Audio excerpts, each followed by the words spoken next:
আমি তোমাকে দুইটা রাস্তা দেখেছি, একদিকে আমি আর আমাদের স্বপ্ন, অন্যদিকে তোমার সেই অন্ধকারের জগৎ যেটাকে তুমি বারবার বেছে নিয়েছো। Isha, Isha, I'm sorry, Isha. Sorry? মানুষকে একবার বাঁচানো যায়, কিন্তু যে মানুষ বারবার মরতে চায় তাকে বাঁচানোর সাধ্য আমার নেই। ইরফান, আমারে মারতেছিস কেন? আমি তোর বন্ধু না। বন্ধু সেজে আমার শিরায় বিষ ঢালছে থাকে। বন্ধু না তুই, দালাল রে তুই, দালাল। আমি তোর সব টাকা ফিরাই দেবো। আমারে মারতেছিস কেন? সুদি আসলে তোর যা নিছে সব ফিরিয়ে দেবে ইরফান। টাকা ফেরত দিবি তুই আমার, আর তোর ওই কাগজের নোট কি আমাকে সেই মুহূর্তগুলো ফিরাই দিতে পারবে যা আমি এই বিষের ঘরে হারাইছি? হ্যাঁ, ফিরাই দিতে পারবি আমার মায়ের সেই শেষ সময়টা যখন আমার তার পাশে থাকার কথা ছিল, আর আমি ছিলাম তোর এই বিষের ঘরে? ফিরাই দিতে পারবি আমার ওয়াইফ যে আজকে আমাকে ছেড়ে চলে গেছে? ফিরাই দিতে পারবি ঈশাকে? ফিরাই দিতে পারবি আমার মাকে? তোর কত টাকা লাগে আমি তোকে দেব। পারবি না? ইরফান, প্লিজ মাফ করে দে। মাফ করে দে ভাই, আমার মাফ করে দে। যা দিলাম তোকে মাফ করে, কারণ একদিনের জন্য হলেও তোকে আমি আমার ভাই ভাবছিলাম। তবে আজ থেকে তুই, তোর এই নেশা আর তোর বিষাক্ত বন্ধু সব এখানেই ছেড়ে দিয়ে গেলাম। ভাই ভাই, আমি জানতাম তুই ফিরে আসবি। এই ঘরের দরজা তোর জন্য সারা জীবন খোলা ছিল, শুধুমাত্র ওই অভিশাপটার জন্য আমি দেয়াল তুলেছিলাম। তুই ফিরে এসেছিস, আজ আমার বুকের উপর থেকে পাথরটা নেমে গেছে। আমি জানতাম যে ওই ছেলে তোর যোগ্য না। ভাঙা কাজ দিয়ে কখনো ঘর করা যায় না।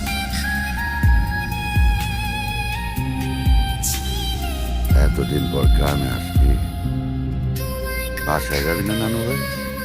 এইভাবে রাস্তায় দাঁড়া থাকবি? সুখ দুঃখ ভালোবাসা করতে আসলাম। পাগলামি করিস না। কাগজের এক টুকরা সাদা নীল নকশা কি তো মহব্বতকে মুছে দিতে পারবে? মানুষ তো শুধুমাত্র কলম দিয়ে সই করে, কিন্তু সবকিছু লেখা আছে ওই লাউহে মাহফুজে। আর তুই ভেঙে পড়লে তোর হারানো তকদিরকে কে জোড়া দেবে নানু ভাই? একটা কথা আজ অব্দি বুঝতে পারলাম না, তোর মতো হাসি খুশি একটা ছেলে কিভাবে এই নেশার চক্রে পড়লো রে নানু ভাই? এরকম তো কিছু ছিল না নানু ভাই, সবকিছু বসন্তের বাতাসের মতো রঙিন ছিল।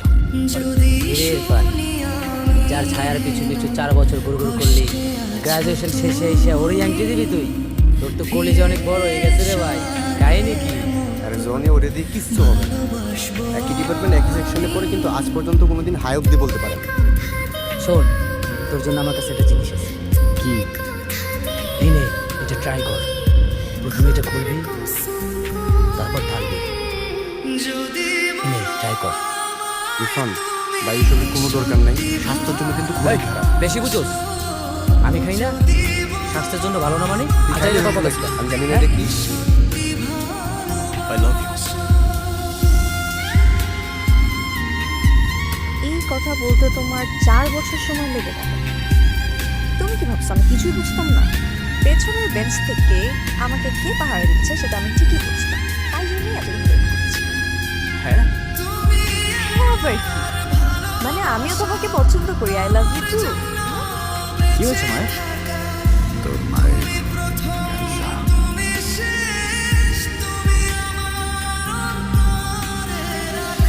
লাস্ট পেজ চলছে।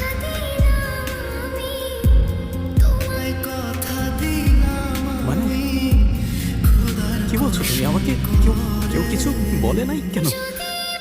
হ্যাঁ কারণ সে জানে এখনো তুই ছোট, তুই জানলে ভেঙে পড়বি। তাই সে নিজের কষ্টকে নিজে লুকিয়ে রেখেছে। তোকে হয়তো বলেছে আমার সাথে তোর মা গ্রামে একটা কাজ যাচ্ছে, কিন্তু সত্যিটা হলো ওকে নিয়ে চিকিৎসার জন্য দেশের বাইরে যাচ্ছে। বাকিটা আল্লাহর ইচ্ছা। আমি না বুঝতে পারছি না আমি কি করব। মাছারা তো এই দুনিয়াতে কেউ নেই আমার। শোন, এই দুনিয়াতে যেমন কষ্টের যন্ত্রণা আছে, তেমনি এই দুনিয়াতে কষ্ট যন্ত্রণা বলার ওষুধও আছে। যেমন যেমন হীরা চেনে ব্যথার মানুষ, তেমন ব্যথার ওষুধ চেনে। নে ধর। শোন না, মেয়েদের বিয়ে একবারই হয়।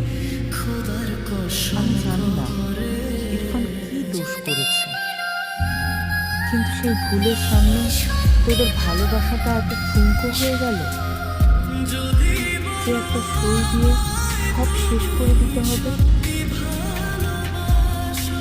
আজকে তোর বাবা যে নতুন জীবনের স্বপ্ন দেখাচ্ছে, সেখানে কি আদৌ তুই সুখে থাকতে পারবি? আচ্ছা মা, তোরা নিজেরা কথা বলে সব ঠিক করে নিতে পারিস না?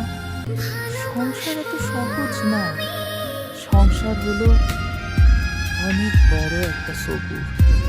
হাজার সমস্যা আসুক, ঝড় আসুক, তাকে উপেক্ষা করে যে স্ত্রী তার স্বামীকে অন্ধকার থেকে উদ্ধার করে আনতে পারে, সেই তো প্রকৃত ঘরণী। চুপ করে থাকতে হবে, তাহলে কলই বা কেন করছো? ফোনটা রেখে দাও। এভাবে কথা বলছো কেন? মিস করছিলাম তোমাকে, তাই। আর এভাবে কথা বলতে যাবে না। আমাদের miss করলে সরি। সরি এই শব্দের কি কোনো মানে আছে? জানি না। কেমন আছো তুমি? ওখানে সব ঠিক আছে তো? আর সবাই ভালো তো আছে না? আছি, আল্লাহ যেমন রেখেছে। আর আমার খবর জেনে তুমি কি করবে? আমি সব কিছু ঠিক করতে চাইছি। ঠিক আগের মতো আমি শেষবারের মতো কথা দিচ্ছি তোমাকে। আমাকে শেষবারের মতো একটাবার বিশ্বাস করে দেখো না, প্লিজ। বাড়ির সামনে আসতে কি তাকে কার্ড ছাপিয়ে ভিতরে ইনভাইট করতে হবে? নিজের থেকেই তো আসা যায়। কেমন আছো বাবা? আচ্ছা, তুই কেমন মেয়ে বলতো? একটু জানাবি না? বিয়ের পর ওই প্রথম আসলো। আমি একটু কেমন আছো তুমি? এই তো আলহামদুলিল্লাহ মা। বের হয়ে যাও এই বাড়ি থেকে। কি আশ্চর্য, এটা কেমন ধরনের কথা? ছেলেটা বিয়ের পর প্রথম আমাদের বাড়িতে আসবে, বের হয়ে যাবে মানে? প্রথমবার হোক আর শেষবার, এত আবেগ আসে কোত্থেকে এই ছেলের জন্য? হ্যাঁ, বাবা প্লিজ। কি হলো? আমি তোকে কি বলছি বুঝতে পারছো না? বেরিয়ে যাও, বেরিয়ে যাও এই বাড়ি থেকে। এখনো বুঝতে পারছো না কেন আমি এই বিয়ের বিপক্ষে ছিলাম? কারণ যার পরিবার যে জানেই না একটা সম্পর্কের ভার কিভাবে বইতে হয়, সে আমার মেয়ের ভার কিভাবে বইবে? তুমি তো আমার মেয়ের যোগ্যই না। তবে হ্যাঁ, এবার আর পালিয়ে যাব না স্যার। আপনার চোখে চোখ রেখে, আপনার অনুমতি আর দোয়া নিয়ে আপনার মেয়েকে নিয়ে যাবো ইনশাআল্লাহ। সেদিন আর কোনোদিন আসবে না ইরফান। আমি বেঁচে থাকতে তো অসম্ভব। আরবিতে একটা প্রবাদ আছে স্যার, মান সাবরা জাফরা। যে ধৈর্য ধরে সে জয়ী হয়। আমি ধৈর্য ধরবো স্যার, চেষ্টা করে যাব। বাকিটা তো উপরওয়ালার ইচ্ছা।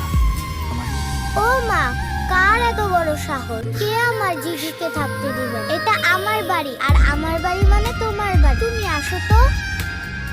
এই ছেলে, তোমাকে না চলে যেতে বলছি আমি। পাপা, ভেরি ব্যাড। তুমি আমার জিজুর সাথে এইভাবে কথা কেন বলছো? তোমাকে আমি একটু ম্যানার্স শেখাতে পারলাম না। জিজু তুমি আসো তো। আমার কিচ্ছু হয়নি। স্যার হ্যাঁ, সরি স্যার, আপনাকে আপনাকে এতদিন অনেক বিরক্ত করে ফেলেছি। আমি আজ চলে যাচ্ছি স্যার। অনেক ভেবে দেখলাম, আমার কারণেই হয়তো আপনার পরিবারের উপর আজ এই দিনটা নেমে এসেছে। ভেবে দেখলাম, আপনি আমায় যে অভিশাপ দিয়েছিলেন আমি কোনোদিন সুখী হতে পারবো না। হয়তো সেই অভিশাপের ছায়া একদিন আপনার মেয়েকেও ছুঁয়ে ফেলবে। আর আমি চাই না আমার জন্য একটা সুন্দর পরিবার এইভাবে শেষ হয়ে যাক। ভালো থাকবেন আপনারা। কোথায় যাচ্ছ? তোমার তো কথা ছিল আমার থেকে দোয়ার অনুমতি নিয়ে আমার সামনে দিয়ে আমার মেয়েকে নিয়ে যাবে। এখন নিজেই পালিয়ে যাচ্ছ। যাও, নিলাম অনুমতি। ভুল আমার ছিল, আমি তোমাকে অভিশাপ দিয়েছিলাম। তোমাকে না বুঝে আমি তোমার সম্পর্কে ভুল চিন্তা করেছি। আজ থেকে তোমাদের জন্য আমার অনেক দোয়া রইল।